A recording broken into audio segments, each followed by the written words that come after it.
Halo teman-teman semua, kembali lagi bersama saya MPJ BTC tentunya di Teman Stacks. Seperti biasa, setiap minggunya kita akan membawakan informasi-informasi up to date dari ekosistem kripto, Bitcoin, dan tentunya Stacks. Seperti biasa di minggu-minggu setiap harinya, saya dan Praja akan membawakan informasi yang up to date dari ekosistem yang kita terus ikutin nih, Stacks dan Bitcoin dan juga kripto secara umum kayak gitu. Yuk kita simak bareng-bareng berita-berita kece apa di minggu ini. Oke, yang pertama ada update dari host dari teman Stacks yaitu Stacks Indonesia, yang mana kita akan ngadain meet up langsung in person di Yogyakarta. Meet up ini adalah follow up dari meet up sebelumnya di Surabaya, di mana kita ngumpulin teman-teman pecinta kripto di Surabaya untuk ngobrol tentang Bitcoin dan juga Stacks dan juga perkembangan kripto dan blockchain secara umum kayak gitu. Nah, yang di Jogja ini akan diadakan tanggal 17 November.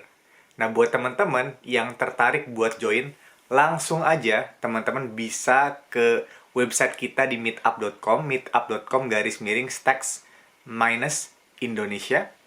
Nah, di sana bisa langsung daftar RSVP atau kayak konfirmasi kehadiran di sana. Kayak gitu.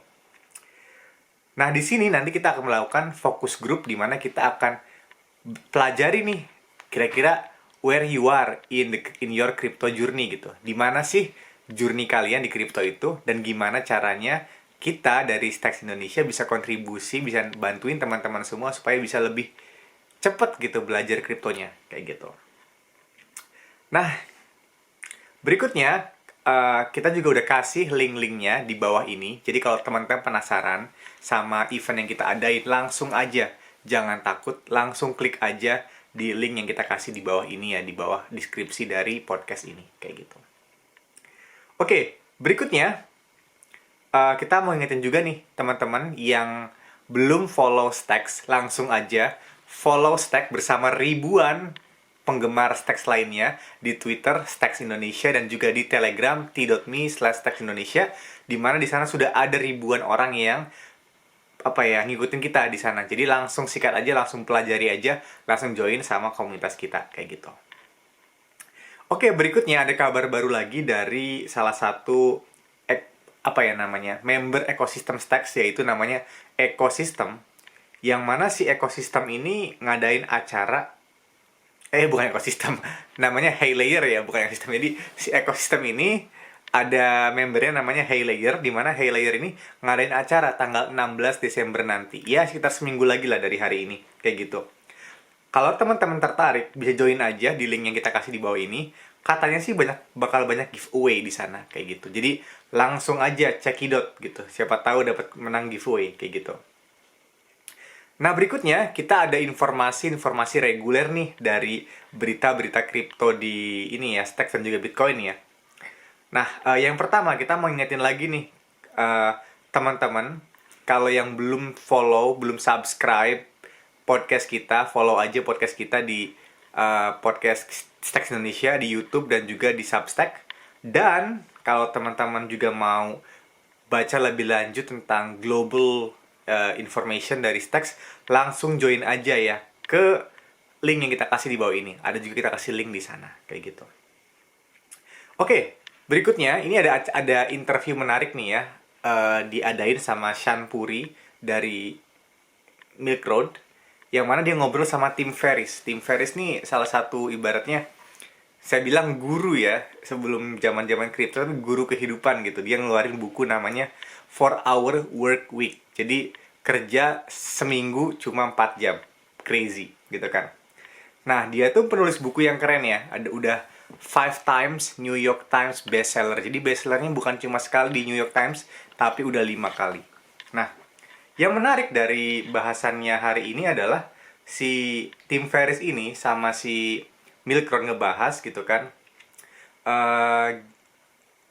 tentang pencapaian dia gitu kan, dapat penghargaan 5 kali sebagai penulis gitu kan, dengan penjualan terbanyak gitu kan, juga merupakan investor awal dari Uber, Shopify dan juga Bitcoin gitu.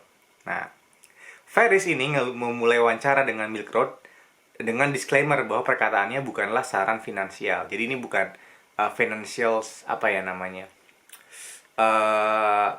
advice gitu. Jadi bukan financial advice. Jadi do your own research. Ini hanya perspektif dari orang tertentu, yaitu Tim Ferriss dalam hal ini. Nah, Tim Ferriss gitu kan, dia bilang yang ngebuat dia tertarik adalah Kevin Rose yang merekomendasikan hal tersebut kepadanya di tahun 2012.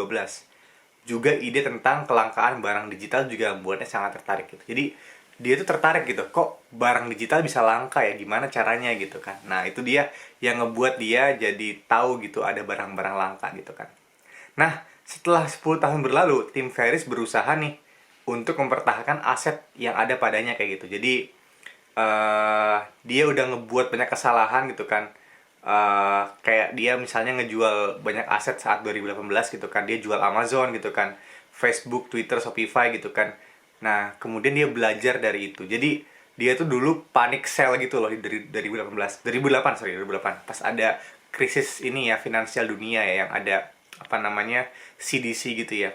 Nah, Tim Ferriss juga sekarang lagi jalanin project nih NFT yang disebut sebagai Cock Punch, yaitu ELF, Emergent Long Fiction. Jadi kayak sebuah novel tapi lebih singkat, sekitar 10.000 kata lah gitu kan. Isinya tentang karakter-karakter berbentuk ayam dengan cerita yang sangat menarik gitu. Menarik gitu kan, koleksi menarik gitu kan. Nah, Tim Ferriss juga bilang bahwa proyek tersebut memiliki resiko, yaitu alih-alih Tim Ferriss menciptakan sesuatu, dia bisa terjebak pada mengatur sesuatu kayak gitu kan. Dan ketika ada perubahan pekerjaan dari menciptakan ke mengatur, dia berkata kehilangan motivasi menjadi hal yang rentan terjadi. Nah, dia ingin fokus menjadi apa ya, proyek NFT ini bukan sebagai investasi, melahirkan sebuah seni gitu kan, yang dibalut dengan cerita. Jadi dia tuh pengen si produk ini menjadi suatu karya seni gitu kan, art yang dia ekspresikan dengan kripto gitu. Kripto cuma media aja gitu, bukan sebagai utamanya, tapi adalah media buat mengekspresikan seni yang dia punya kayak gitu sih.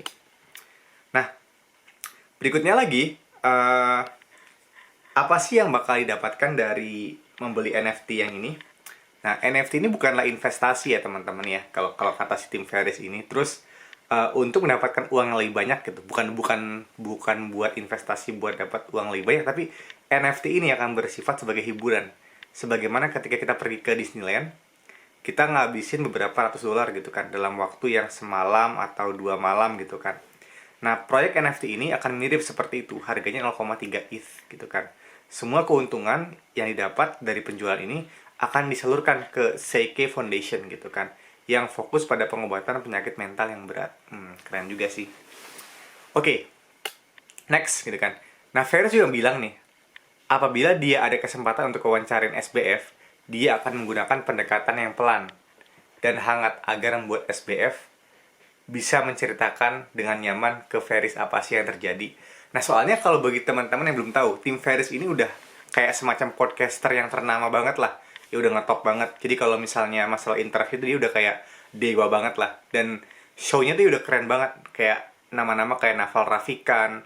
Bahkan kalau nggak salah Vitalik Buterin juga pernah ngomong di podcastnya dia kayak gitu. Nah, sekarang juga nih di beritanya si Milk Road ini ya, gitu. Dia masih nulis banyak hal tentang SBF, FTX gitu kan, Alameda, serta hiruk pikuknya gitu kan.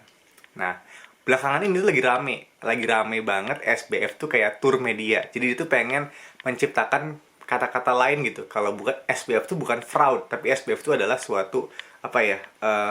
Dapat sial gitu karena ada mismanagement di dalam FTX gitu kan. Dia pengen ganti citra dia yang udah dianggap sebagai fraud itu kayak gitu. Nah, walaupun kita nggak tahu ya true atau untrue, tapi intinya dia pengen merubah citra itu. Jadi dia ada keliling-keliling untuk tour media gitu kan. Sam juga bilang bahwa dia itu nggak begitu berperan di Alameda. Nah, sedangkan Genevieve Rohdechter melayangkan Google Spreadsheet yang dikirimkan oleh SBF ke Forbes untuk membuktikan bahwa dia adalah seorang triliuner kayak gitu kan. Di sana terdapat aset Alameda dalam jumlah yang besar kayak gitu kan. Jadi agak kontradiktif gitu. Katanya nggak ikutan Alameda, tapi ternyata dia ngeklaim gitu ke Forbes kayak kalau dia tuh billionaire, dollar billionaire ya, US dollar billionaire gitu kan, dengan cara nunjukin gitu, part of it is owning Alameda kayak gitu. Dalam turnya si SBF ini seakan-akan permasalahan FTX adalah terkait manajemen resiko kayak gitu. Sebagaimana resiko yang sama juga dapat terjadi pada bank kayak gitu. Di sisi lain, kita tahu bahwa sebuah bank tidak akan meminjamkan 70% dari depositnya ke satu pihak. Jadi, dia tuh pengen bilang, this can happen in the bank gitu kan. And dia tuh pengen kayak ngelak lah kayak gitu. Tapi counter argumennya adalah, lah kalau misalnya bank nggak bakal minjemin uangnya semua 70% lebih ke satu tempat kali gitu kan. Yang mana FTX cuma minjemin uangnya tuh ke Alameda kayak gitu ya.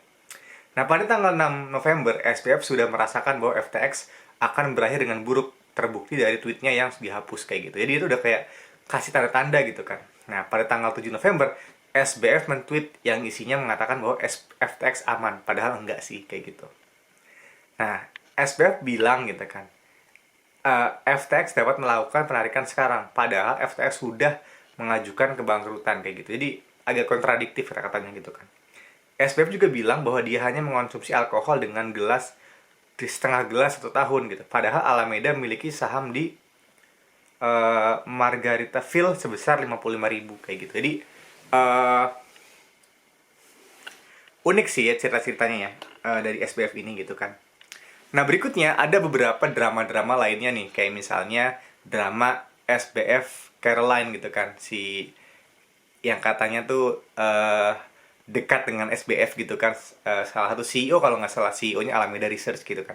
Kabar terbaru mengenai SBF, sekarang SBF dan Caroline sedang bermusuhan dan akan berhadapan di sidang peradilan gitu. Jadi crazy sih, ini crazy banget sih, pura-pura berantem kali atau gimana sih, nggak ngerti sih. Nah, SBF menyewa jasa pengacara Mark Cohen, di sisi lain Caroline gitu kan menyewa pengacara Preet Bharara kayak gitu.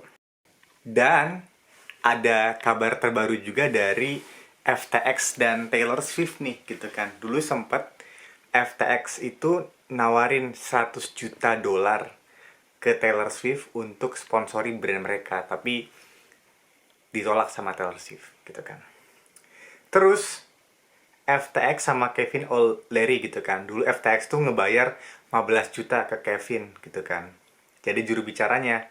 Tapi Kevin nggak mindahin uangnya ke platform lain. Jadi kayak stuck di FTX doang gitu. Uangnya 15 juta dolar. Nah, sekarang uangnya tinggal 0. Jadi udah nggak bisa dipakai lagi karena stuck di FTX. FTX-nya bangkrut, nggak bisa diambil uangnya 0. Ya udah nggak ada, hilang semua kayak gitu kan. Ada lagi NFT milik FTX hilang. FTX dulu ngebuat NFT untuk Coachella, Steph Curry, dan F1-nya Lewis Hamilton. Nah, sekarang semua NFT itu hilang tanpa jejak.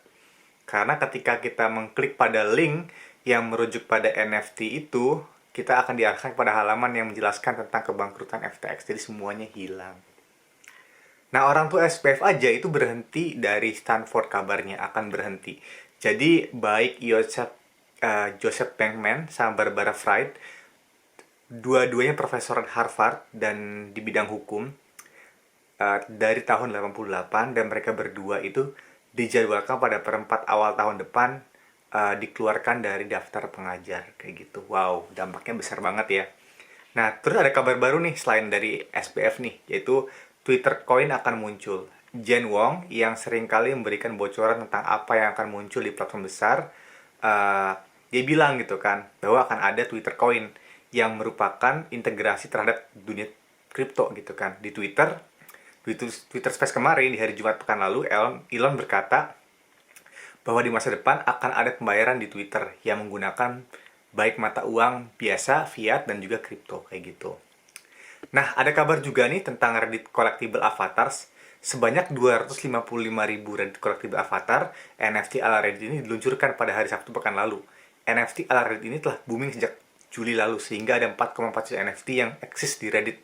Dan ada 3,4 juta dompet individual yang hanya memiliki satu avatar. Ini banyak banget ya dompet yang udah punya NFT Reddit kayak gitu sih. Di tengah pencapaian tersebut, sebenarnya Reddit NFT ini yang terjual hanya 94.000 aja dengan harga 11,65 juta dolar kayak gitu. Nah, menurut si Milk Road gitu kan, hal ini menandakan bahwa pengguna Reddit masih banyak lagi yang belum punya nih kayaknya. Belum punya avatar Reddit itu sebagai hal yang bisa diperjualbelikan gitu kan. Jadi belum bisa dianggap kayak penting banget sih. Jadi masih ada banyak room for growth for Reddit kayak gitu. Nah, kemudian ada kabar lagi, kegagalan Metaverse Party. Departemen Bantuan Luar Negeri EU menghabiskan US 400.000 untuk mengadakan pesta Metaverse yang ditujukan agar masyarakat dengan rentang usia 18 sampai dengan 35 belajar lebih mendalam tentang EU dan berinteraksi dengan kondisi politik yang ada. Masalahnya hanya 6 orang yang hadir gitu kan. Nah, di Metaverse Party ini, hal ini sebenarnya hanyalah salah satu tanda bahwa Metaverse sekarang sedang turun pamor gitu kan. Hal ini bisa dibuktikan dengan dua perusahaan Metaverse terbesar di Web3 yaitu Decentraland dan Sandbox yang juga mengalami penurunan. Menurut Radar, Decentralized Application Radar gitu kan, dompet aktif yang berinteraksi dengan smart contract dari Decentraland telah turun 90% dari awal tahun ini. Token Sandbox Sand aja turun juga 90% dari tahun ini. Timex dan Bored Ape, Timex bekerja sama dengan Bored Ape ya, hendak menurunkan 500 jam tangan custom. Timex memang terkenal sebagai pemain di dunia metaverse seperti bulan lalu ketika Timex mendeklarasikan dirinya sebagai penjaga waktu Timekeepers Metaverse dengan mengeluarkan produk di game Fortnite. Kayak gitu. Nah, berikutnya ada kabar baru lagi dari Bitcoin yang diam. 25% Bitcoin tidak berpindah tangan selama 10 tahun. Dan 66% persediaan Bitcoin tidak berpindah selama 1 tahun ini. Walaupun dunia kripto sedang dilanda badai, namun lebih banyak orang mempertahankan Bitcoin daripada tahun-tahun sebelumnya. Jadi, walaupun ya Bitcoin itu use case-nya cuma buat store of value, ini ngebuktiin sih kalau misal Bitcoin itu udah bisa jadi kayak semacam store of value yang reliable gitu. Orang percaya sama Bitcoin. Dan ini salah satu jadi tesisnya Stacks juga gitu. Kalau orang udah banyak percaya sama Bitcoin gitu kan, yang mana itu kalau misal dihitung ya, market cap-nya Ethereum jauh lebih dikit dibanding Bitcoin gitu kan. Nggak sampai setengahnya lah bahkan market cap-nya Ethereum dibanding dengan Bitcoin gitu kan. Nah, Stacks tuh berencana punya goals untuk unlock gitu what can happen with Bitcoin. Karena sekalinya gitu kan, all those berapa ratus billion dollar itu terbuka bisa dipakai gitu tuh, kayak itu market yang besar banget gitu lah. Itu udah kayak bisnis yang gede banget gitu. Kalau misal total addressable marketnya 1 triliun dolar gitu kan, ya Stacks bisa ngambil capture setengahnya itu udah gede banget kayak gitu sih. Nah, kemudian ada kabar terbaru nih, Ledger baru aja ngeluarin hardware dompet terbaru, namanya Ledger Stacks. Itu hardware dompet terbaru dari Ledger yang didesain oleh Tony Fadell gitu kan, memiliki bentuknya kecil, dilengkapi dengan berbagai fasilitas seperti Bluetooth gitu kan. Nah, pengisian baterainya tanpa kabel dan kompatibel dengan 5.000 koin plus. Dan hardware dompet terbaru ini akan diluncurkan di tahun 2023. Mantap abis. Oke, teman-teman, di minggu ini itu berita-berita terbarunya. Tapi yang saya mau highlight di minggu ini adalah ternyata banyak sekali hal yang menarik ya di bear market ini. Walaupun memang kondisinya bear market, tapi banyak hal yang bergerak. Dan buat Stacks sendiri sebenarnya lagi rame banget tentang Stacks Voting 2.1, yang mana Stacks tuh berusaha membuat governance dari jaringan Stacks ini terdesentralisasi. Makanya untuk bisa di-upgrade ke Stacks 2.1 harus ada yang namanya voting gitu. Yang mana kalau teman-teman penasaran bisa cek aja website kita stacksnesia.id. Nah, kemudian kalau teman-teman mau belajar juga langsung aja buka stacksnesia.id, bisa mulai voting di sana kayak gitu. Dan ada kabar juga nih dari teman-teman kita di Rider ID, yang mana dia bikin hardware wallet wearable gitu kan dari Stacks, yang mana kemarin baru aja udah pre-sale gitu kan, udah kayak pre-order barangnya menggunakan NFT, dan juga bisa diminting pakai ETH dan juga STX kayak gitu. Oke, itu aja dari kami. Sampai jumpa di minggu depan. Terima kasih teman-teman.